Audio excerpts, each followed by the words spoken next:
Save the Semantics episode 366. It is February 23rd, 2026. My name is Myra. This is the podcast where I ramble on for a bit about some shit. Recording this on a Monday evening slash night.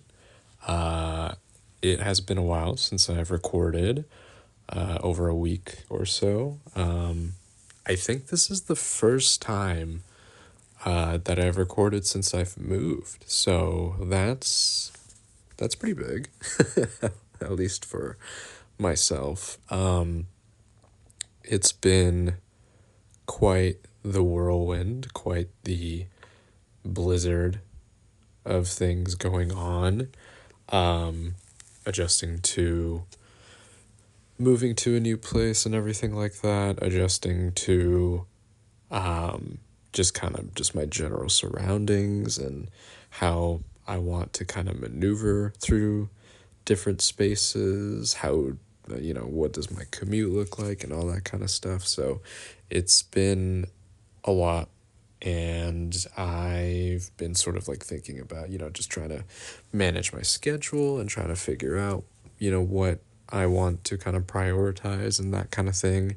So a lot of thoughts.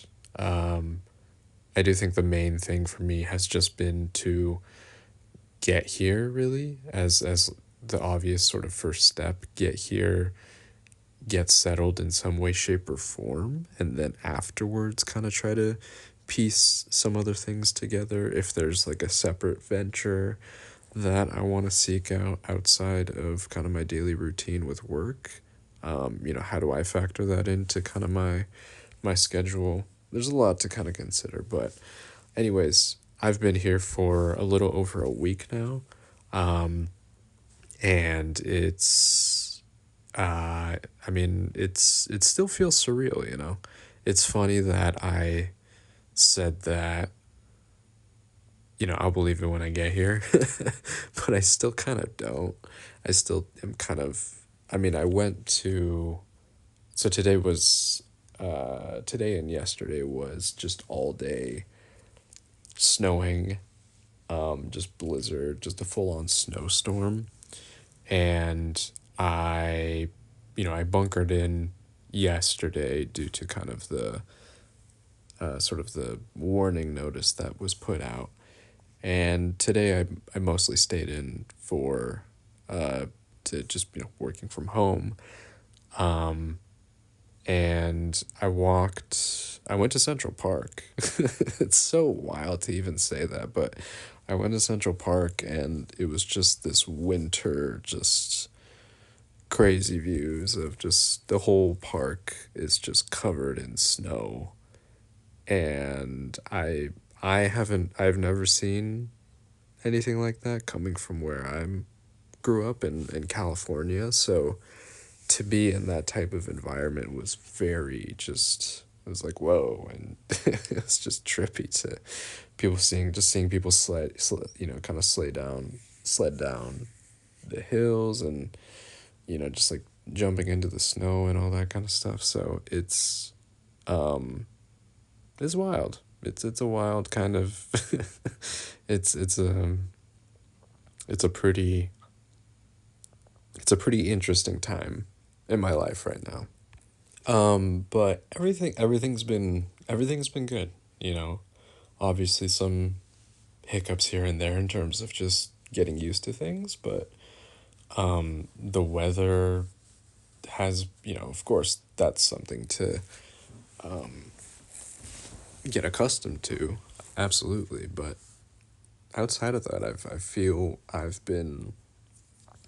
it's been a really, I think it's been a good start so far. Of course, I'm literally just at the beginning of this kind of new venture, but I do feel good about kind of where things are headed, and I think that this was sort of a decision in the making for quite some time, and I'm happy that it finally kind of came to fruition and that I'm kind of seeing it through.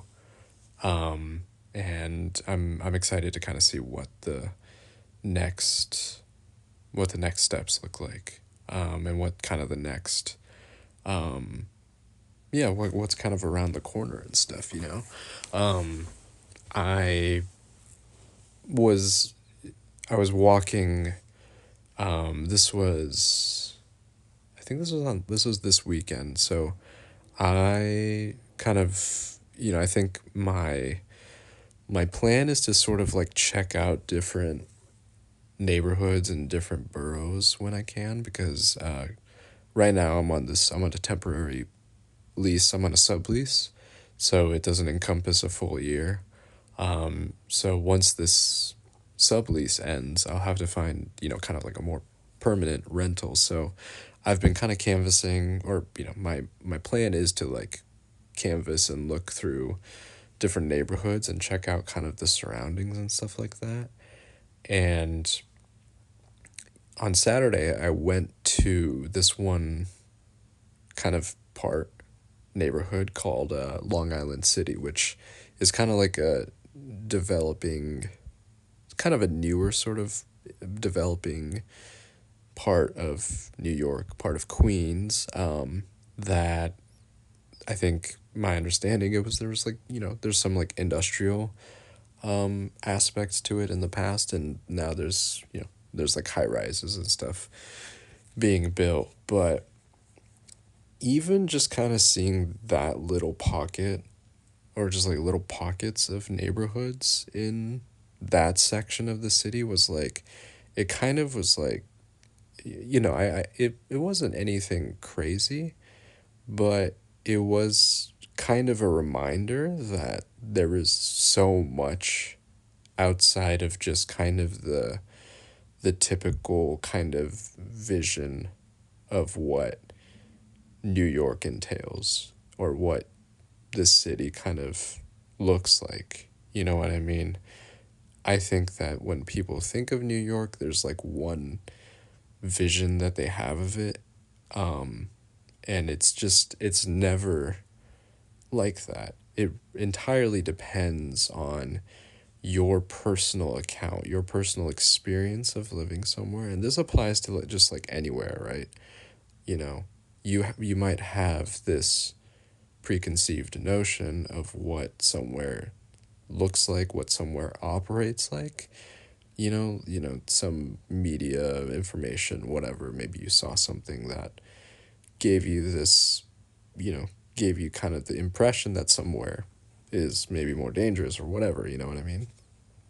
And it's just so, those kinds of things are so far from the truth. Like, of course, there's going to be areas where it's recommended to avoid or whatever, but there is so much in every just facet and every corner that I think that I've seen so far. You know what I mean? Like, there's so many different little areas that I could see myself being in, and I've only really been around kind of where I'm currently living.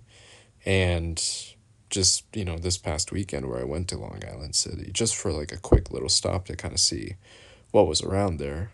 And I was already like, why not? This could be a cool spot. So I feel it just is kind of this, I don't know. It's further opened my mind on kind of what a kind of a space I could see myself living in, you know what I mean?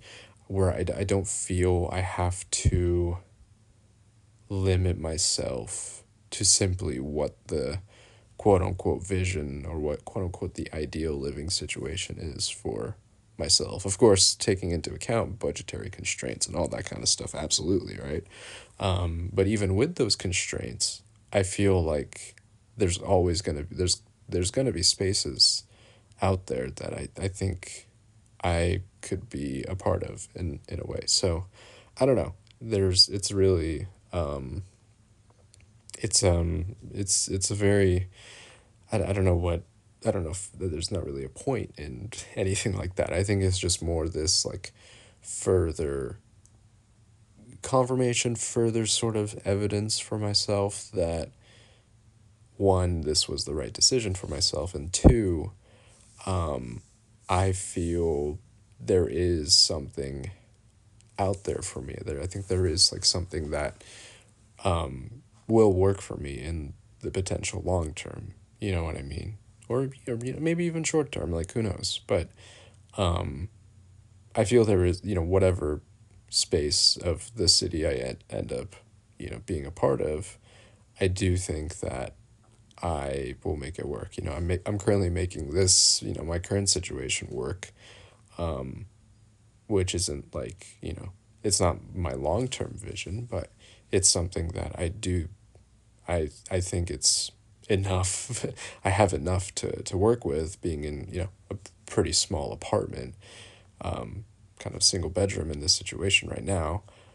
But I do think that in the future, whatever it's going to look like, I'll also be able to make it work, because those opportunities are going to be available in some way, shape, or form. So, I don't know, that just kind of seeing like the different, the different backgrounds, the different like, whether it's like ethnic, cultural, historical kind of backgrounds that each borough or each part of the city kind of looks like. I think there's always something to really appreciate from that.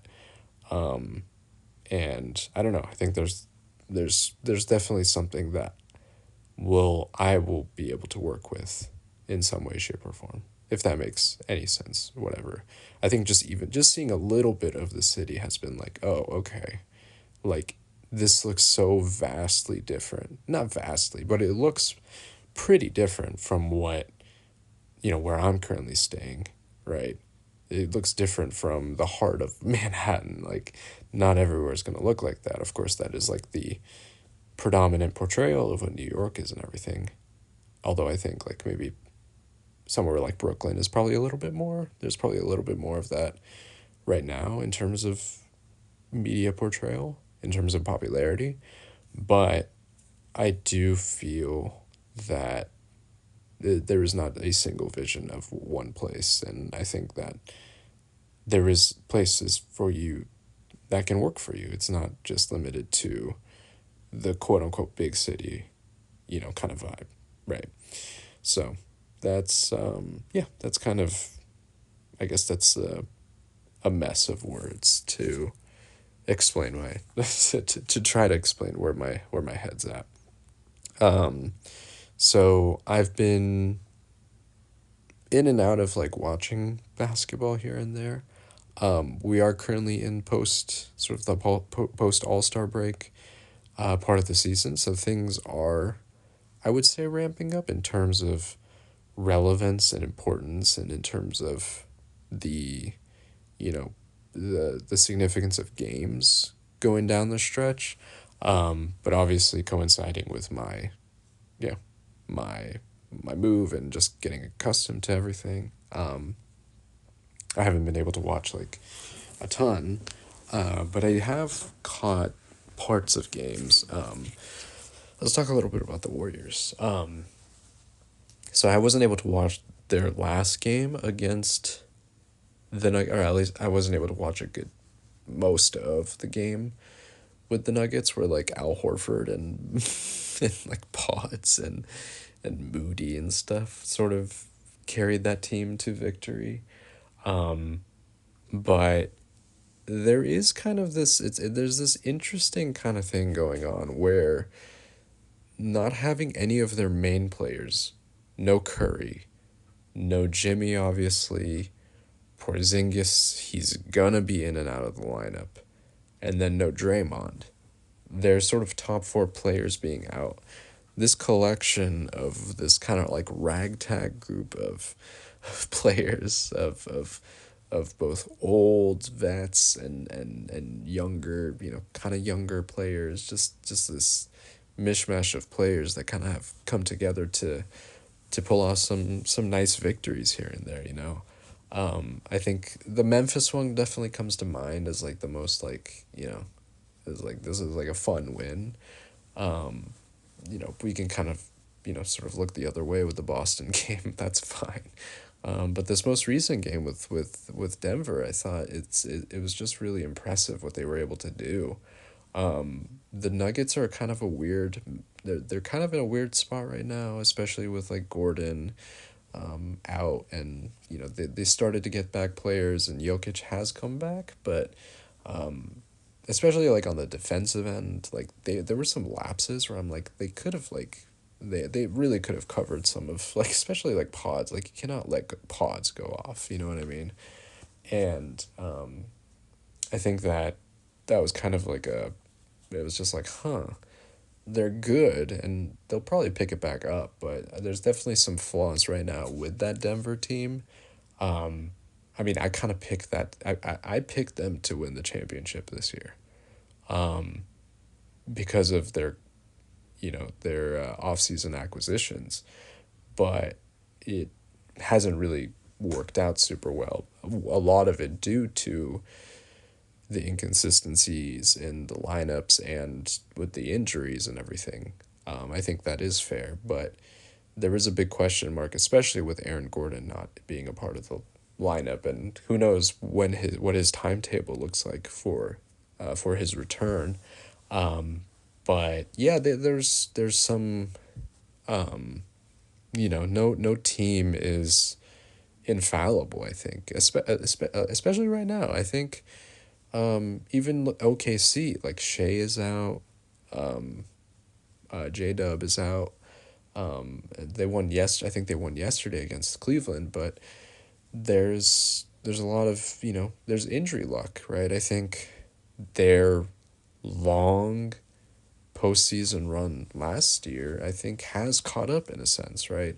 I mean, Jalen Williams played through his like hand injury and stuff, and now he's dealing with that on top of a hamstring. Like, I think the extended season for these teams who go deep into the playoffs, I think there are some lingering effects. So, and injury luck was on their side last year, right? Even though they were missing like Hartenstein, Caruso, I think, Chet was in and out of the lineup, but they had Shea, right?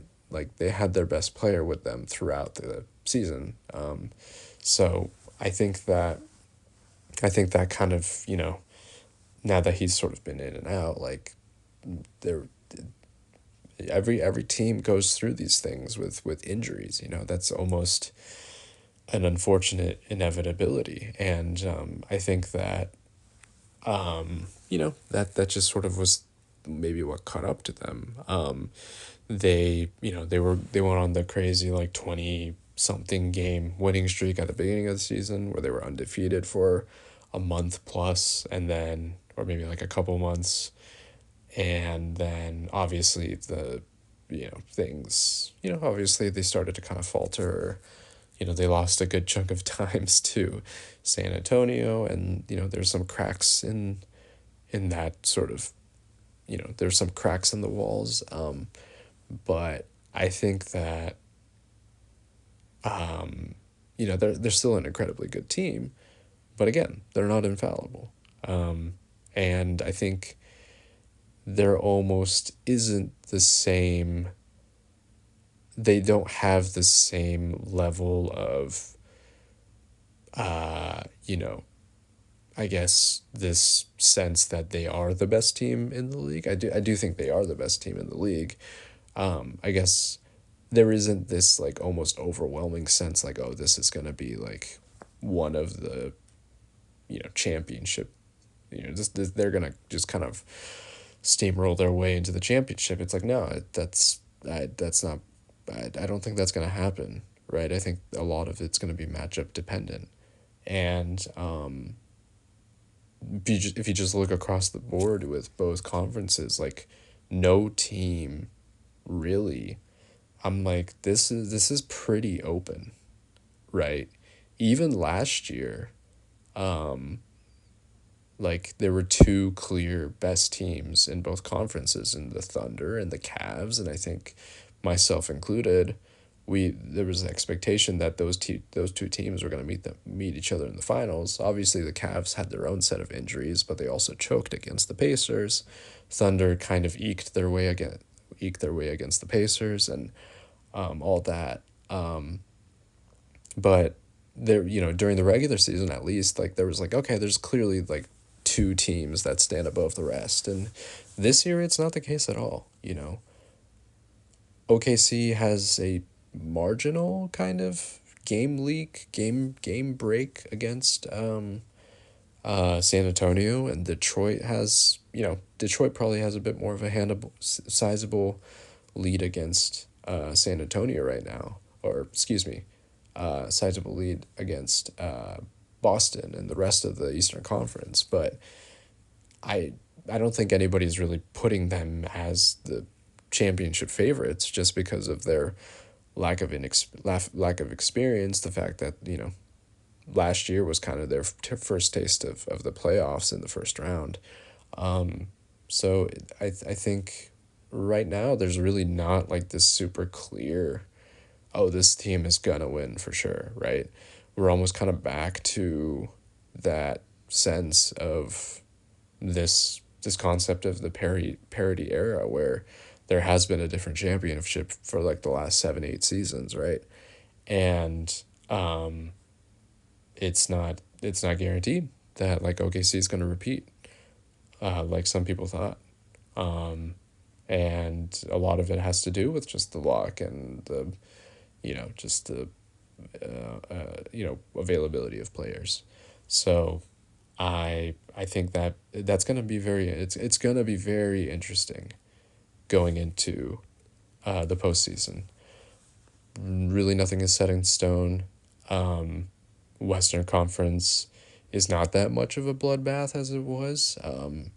I think kind of that middle sort of seeding, sort of like 4 through 7 is like kind of I don't know. There's no like, I don't know, it's just not to the same degree. There's clear flaws with like a lot of teams right now. And I think that makes things interesting. I think that makes things interesting. And when it does get to the playoffs, I think again, a lot of the advantages are going to come with potential matchup favorability. And I think that's what's going to make these upcoming playoffs pretty exciting, so I'll be kind of tuning back in once, like I did. I've watched some games here and there, but again, I'm not actively watching too many games at this moment, just because I'm figuring things out, and just my life and everything. But I do think basketball is going to get more interesting as we get closer to March, April. So that's some good stuff right there. That's really fun. Other than that, what else has been going on?